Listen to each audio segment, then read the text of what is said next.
sounds like. Anything else you want to add there before I go over and talk about Hopes for Heroes? No, not this time. We'll hand it over to Ricky. All right, Ricky, you're going to be on Hope for Heroes. And as I said when we introduced him, he should certainly know about the one area, retired Air Force veteran. Thank you for your service, first of all. Thank you, ma'am. And let's talk about Hope for Heroes and PTSD rehab program. Okay. So the Hope for Heroes program is basically a military veterans first responder program. And it's a 23-bed wing up in our hospital. And it's dedicated to those people with specific jobs. Because they serve the public, they're introduced to a whole lot of trauma. So we have a section that was created about a year ago for our clinical director, Carrie, to address those specific people and their specific needs. You know, Community Partners for Better Health, we have now this is the fourth year, been very heavily involved in mental and behavioral health with the emphasis on specifically suicide prevention. And so I've come to know that people who go through, first responders and people who have been in the service, have a lot of issues that they see things. Yes, ma'am. And hard to get over. And so that's what you're saying, that PTSD, you work with that, or first responders in the same situation. Yes, ma'am. The program, how long is the program, and what do they do to get into the program? Okay, so the program's only been around about a year. Okay. And then to get into the program, if they are at their unit, they can be at their base, whichever, and they come to us, or we can pick them up. We're bringing them through a private entrance at our hospital. So they'll go through a private entrance, and that's for their confidentiality. You know, they may have integrated with some of the population, the public that is. Yes. You know, so to keep them from integrating with them, we take them through a special entrance. They go upstairs to their 700 ward, which is the Hope for Heroes ward.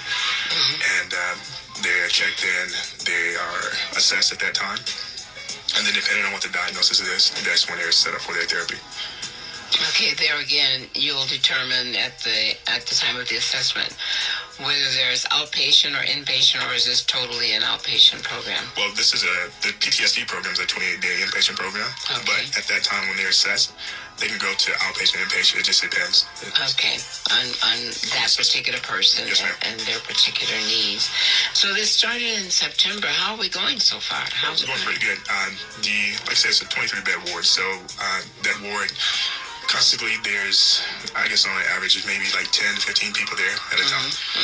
But that ward has specific needs, for lack of a better word. You know, they have their own workout facility up on that same unit, so they don't integrate with the population. They go to lunch, breakfast, and dinner at different times. They go to the gym at a different time. So it's basically catered to them because they're so active. And they need to have activity in their life. Absolutely. As well as going through their therapy. So with their therapy choices, you know, they have art therapy, yoga therapy, they have equine therapy, which is the horse therapy that we do. You know, so there's a lot of gamut of different things that they can go through. You know, depending on what their needs are, in order to treat their depression, anxiety, suicidal tendencies, and just whatever they're going through, whatever their treatment is, that's what we try to provide. Absolutely. And gosh, there is no person that has served this country that we shouldn't be, or our first responders who do an absolutely phenomenal job in our community, that we shouldn't be concerned about how we can help them in a number of ways. And so I'm sure the program is well received, and it certainly sounds like a real honorable thing that's being done. Yes, ma'am. Based on the stats, you know, almost 17% of the suicides throughout the United States every year is either first responders or veterans. Absolutely. So there's 20 veterans a day throughout the United States. Absolutely. Absolutely. All because of the job, the phenomenal job they do, and the things they encounter and see, trying to help us in the community. Yes, ma'am. And the first responders are 5 times more likely to have PTSD because they're exposed to that stress every day. That's every day. Day in, day out. Yes, ma'am. For hours on end. Yes, ma'am. You know, I don't think we, as other community citizens, stop to maybe think enough about that, what that really means. in a daily basis. But when we hear someone like yourself bring it to our attention and awareness, or the things we did, like in September we did the symposium, I think it's making people aware. Many more people are aware of really the service that's being provided by these folks, as they do it every day. Yes, ma'am. And the only hindrance is the individual. Because most people don't want to admit they have a problem. Yeah. Because they're Superman, Superwoman, whichever character they identify with. So they don't want to admit that they have a problem because it may shine a bad light on them. Yeah. But it's just the opposite. There's so many more services out here to help them. All they have to do is just admit that they have a problem. Right, exactly.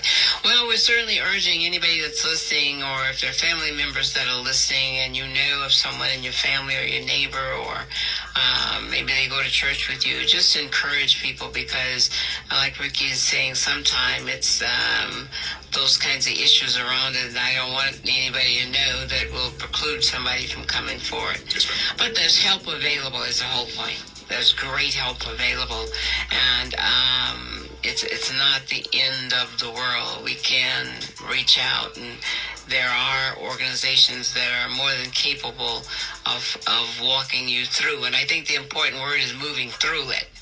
Yes, ma'am. Absolutely, absolutely. So one more time, how do they get a hold of Hope for Heroes? So if they want to contact us, there's a direct line, which is 725-221-3517, or they can do the toll-free number at 877-663-7976, and they can contact us and we'll go from there. If it's a military member or veterans, they need transportation, we provide transportation, and we're at 24/7. So there really is no reason for you not to call. They've got you covered in so many different ways.